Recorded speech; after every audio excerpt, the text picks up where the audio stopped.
For my final project, I decided to look at Pompeii and the House of the Vettii. First, we're going to take a look at Pompeii. Pompeii was an ancient Roman city that is now located near Naples. Pompeii is most famous for the Mount Vesuvius eruption that occurred in August of 79 AD. One of the witnesses to the Mount Vesuvius disaster described the volcanic eruption as a tall Italian pine tree trunk spreading out at the top to a dense cloud shot with flashes of lightning. After the eruption, the city was buried in under more than 12 feet of pumice. Citizens of Pompeii who were in the streets and in their homes were buried and encased in ash. Here is an image of a fallen inhabitant of Pompeii. The city of Pompeii is described as being so utterly wiped out that even the site of the city itself was lost. Fortunately, in 1748, canal diggers stumbled upon buried houses, and this is when Pompeii was first discovered. Here is a layout of the city of Pompeii. As you can see, there are many different structures in the city itself, such as the theater district, temples, theaters, amphitheaters, baths, etc. The Forum was one of the main centers of life in Pompeii. As you can see, there are also Greek colonnades that line the Forum. The Forum was used as an Italian marketplace. The theater district was also another important center of life for the citizens of Pompeii. The city ultimately had 2 theaters. When Pompeii was first discovered, the main reason for excavation was to recover pieces of art to enrich the museums of the kings of Naples. However, once excavation got underway, the focus quickly switched to the main buildings of the city and no longer the small pieces of art. It is said that the excavators decided not to remove the city's treasures, but to keep the decoration on the site and restore the houses to their original condition. Here are more images of the city of Pompeii. It is said that the structures and institutions in the city show that Pompeii was a healthy, well-managed city, whose citizens loved it so well that they took pains to preserve its forms from century to century without drastic change. Pompeii was also known as a summer resort town. This meant that many of the people who were in Pompeii were often tourists visiting for the summer.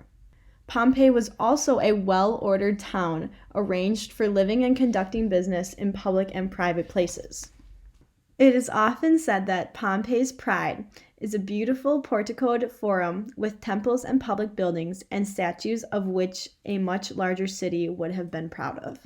Going back to the map, we see that Pompeii has 2 theaters, an amphitheater, 2 sports parks, 3 public baths, an aqueduct with fountains throughout the city, a street network, inns, and stables in the country. Next, we will look at the House of the Vettii. Here is an image showing the peristyle of the House of the Vettii in Pompeii. The House of the Vettii was built in the 1st century of the Roman Empire by a member of the nouveau riches who poured his wealth into a joyful and ostentatious abode. Here is an image of the kitchen of the House of the Vettii. The House of the Vettii was home to a Pompeian of rank, and it was considered a house to be of great importance.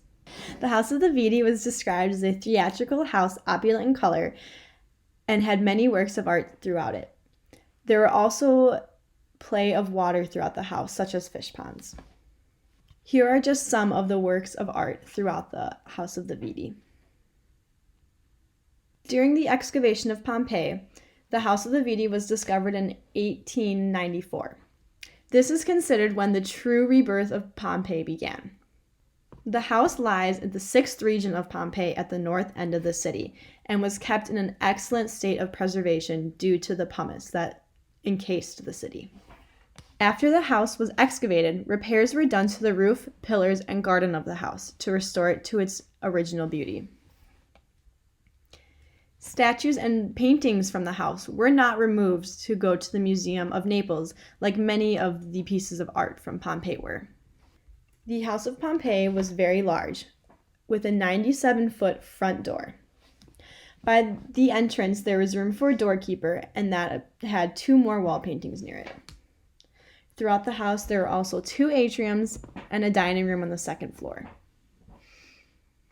In the great court, there were 18 Corinthian columns, and at the foot of each column, there was a statue and a fountain. In the house of the Vettii, there was another small court and dining room with images of Cupid and Psyche on the walls. Throughout the house, there were also peristyles of white marbles. The house also contained many statuettes and fountains and various tables. The frescoes on the walls varied greatly throughout the house. The frescoes in the house of the Vettii are considered to be some of the best preserved in Pompeii. All of the frescoes in the house of the Vettii help to give an idea of what the Roman painter of the time considered as the proper scheme for a decoration, and as such, they are very valuable pieces of art. Next, we will move on to the mural painting in the house of the Vettii.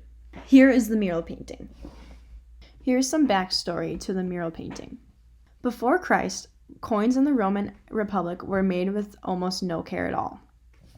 Under Nero, however, in the middle of the 1st century after Christ, coins began to be made with more care, and the method for creating them became fixed. The new method consisted of a pair of stout tongs with 2 dies firmly attached to the nippers. The coin blank was placed between the dies, and a blow on the piece of iron projecting upward did the business. In this mural painting, it is believed that the Cupids are using the new method of coin making to create coins.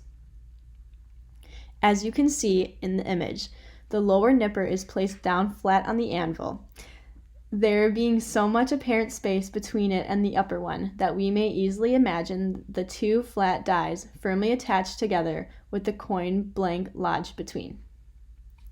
However, some historians believe that the Cupids aren't making coins.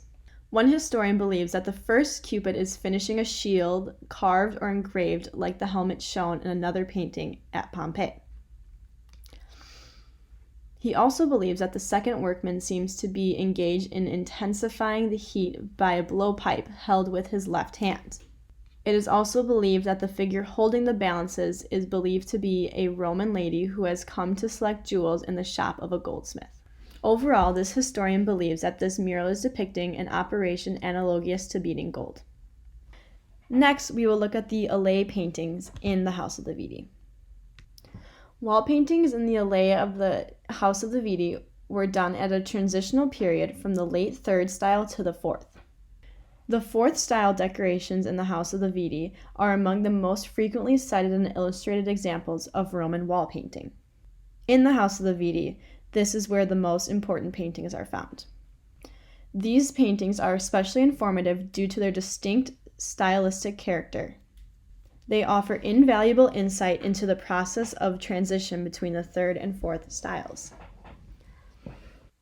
The paintings may also help to clarify the nature of all Pompeian wall decoration executed during the final decades of the city.